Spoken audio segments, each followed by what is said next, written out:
ओम नमो भगवते वासुदेवाय। 18वें अध्याय में प्रलंबासुरोद्धार। श्री सुखदेव जी कहते हैं कि परीक्षण, अब आनंदित स्वजन संबंधियों से घिरे हुए एवं उनके मुख से अपनी कीर्ति का गान सुनते हुए श्री कृष्ण ने गोकुल मंडित गोष्ठ में प्रवेश किया। इस प्रकार अपनी योग माया से ग्वाल का सा वेश बनाकर राम और श्याम ब्रज में क्रीड़ा कर रहे थे। उन दोनों ग्रीष्म ऋतु थी।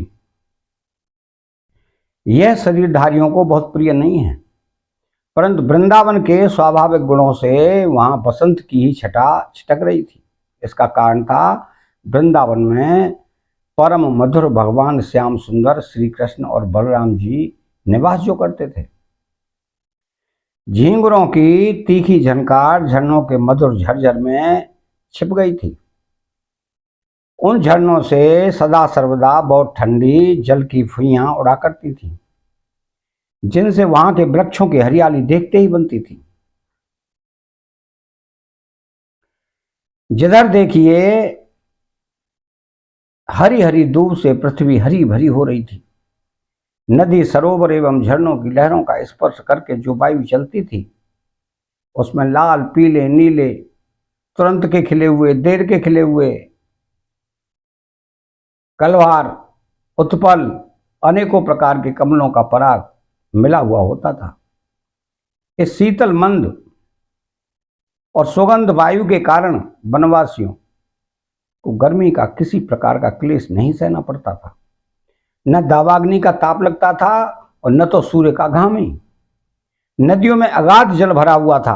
बड़ी बड़ी लहरें उनके तटों को चूम जाया करती थी। वे उनके पुलिनों से टकराती और अच्छे स्वच्छ बना जाती। उनके कारण आसपास की भूमि गीली बनी रहती और सूर्य की अत्यंत उग्र तथा तीखी किरणें भी वहां की पृथ्वी और हरी भरी घास को नहीं सुखा पाती। चारों ओर हरियाली छा रही थी। उस वन में वृक्षों की पांत फूलों से लद रही थी। जहां देखिए वहीं से सुंदरता फूट पड़ती थी। कहीं रंग बिरंगे पक्षी चहक रहे थे तो कहीं तरह तरह के हरिन चौकसी भर रहे हैं। कहीं मोर कूक रहे हैं तो कहीं भौरे गुंजार कर रहे हैं। कहीं कोयलें कुहक रही हैं तो कहीं सारस अलग ही अपना आलाप छेड़े हुए हैं। ऐसा सुंदर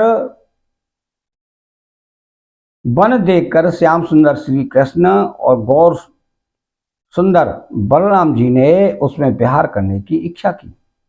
आगे आगे गौएं चली, पीछे पीछे ग्वालवाल और बीच में अपने बड़े भाई के साथ बांसुरी बजाते हुए श्री कृष्ण। राम, श्याम और ग्वाल वालों ने नव पल्लवों, मोरपंख के गुच्छों, सुंदर सुंदर पुष्पों के हारों और गेरू आदि रंगीन धातुओं से अपने को भांति भांति से सजा लिया। फिर कोई आनंद में मगन होकर नाचने लगा तो कोई ताल ठोक कर कुश्ती लड़ने लगा और किसी किसी ने राग लापना शुरू कर दिया।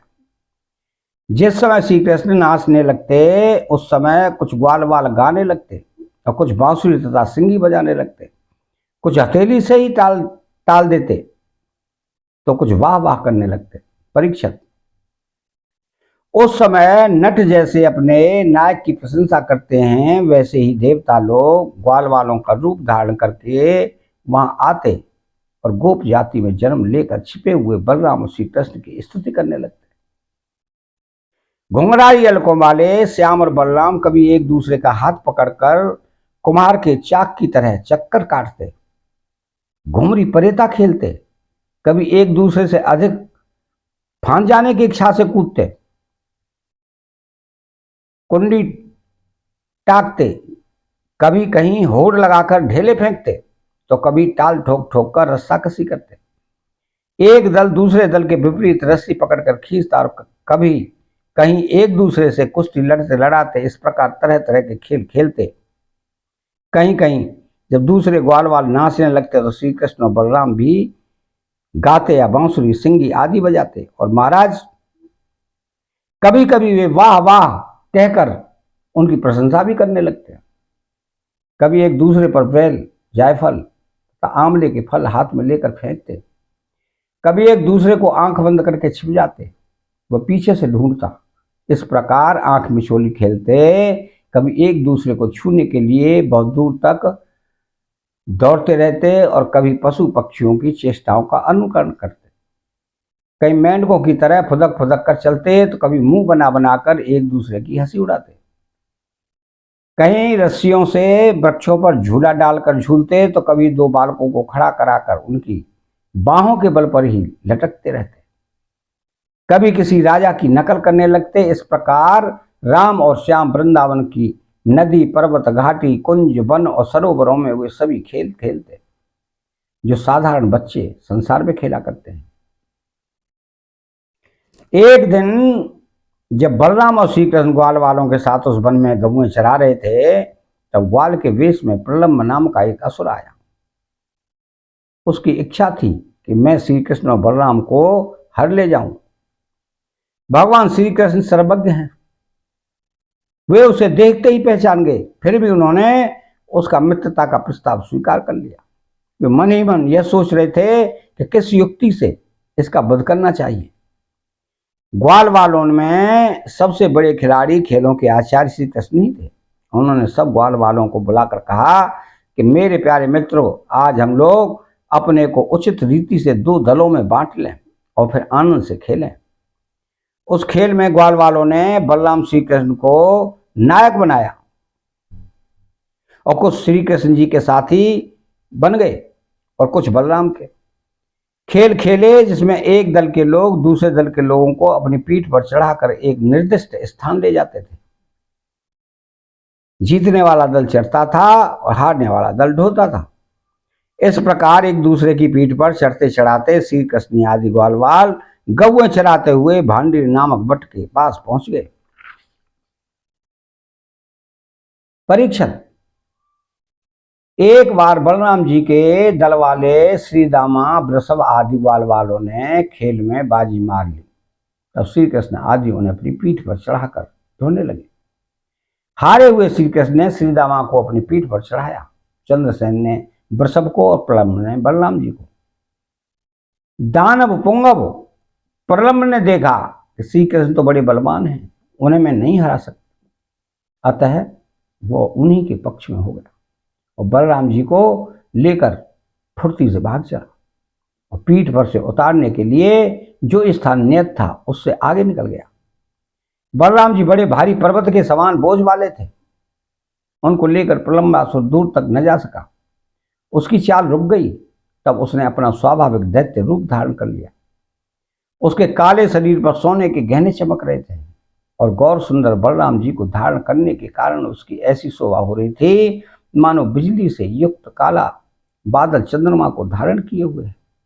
उसकी आंखें आग की तरह धधक रही थी और डाढ़ें भौं तक पहुंची हुई बड़ी भयावनी थी।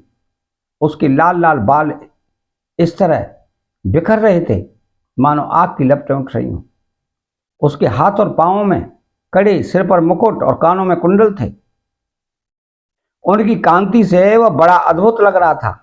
उस भयानक दैत्य को बड़े वेग से आकाश में जाते देख पहले तो बलराम जी कुछ घबरा से गए, परंतु दूसरे ही क्षण अपने स्वरूप की याद आते ही उनका भय जाता रहा। बलराम जी ने देखा कि जैसे चोर किसी का धन चुरा कर ले जाए, वैसे ही यह शत्रु मुझे चुराकर आकाश मार्ग से लिए जा रहा है।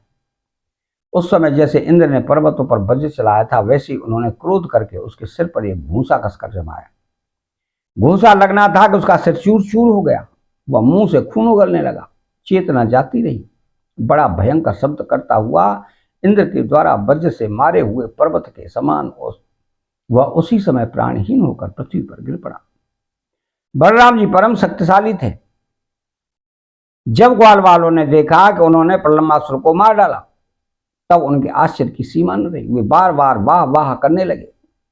ग्वाल वालों का चित्त प्रेम से विमल हो गया। वे उनके लिए शुभकामनाओं की वर्षा करने लगे और मानो मार कर लौट आए हों इस भाव से आलिंगन करके प्रशंसा करने लगे।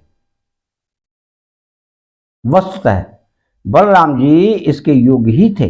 प्रलम्बासुर मूर्तिमान पाप था उसकी मृत्यु से देवताओं को बड़ा सुख मिला। वे बलराम जी पर फूल बरसाने लगे और बहुत अच्छा किया इस प्रकार कहकर उनकी प्रशंसा करने लगे। अतः 18वां अध्याय समाप्त होता है। चैनल को सब्सक्राइब करें, बेल आइकन घंटी को दबाएं और कमेंट बॉक्स में श्री राधे कृष्ण लिखें। जय श्री कृष्ण।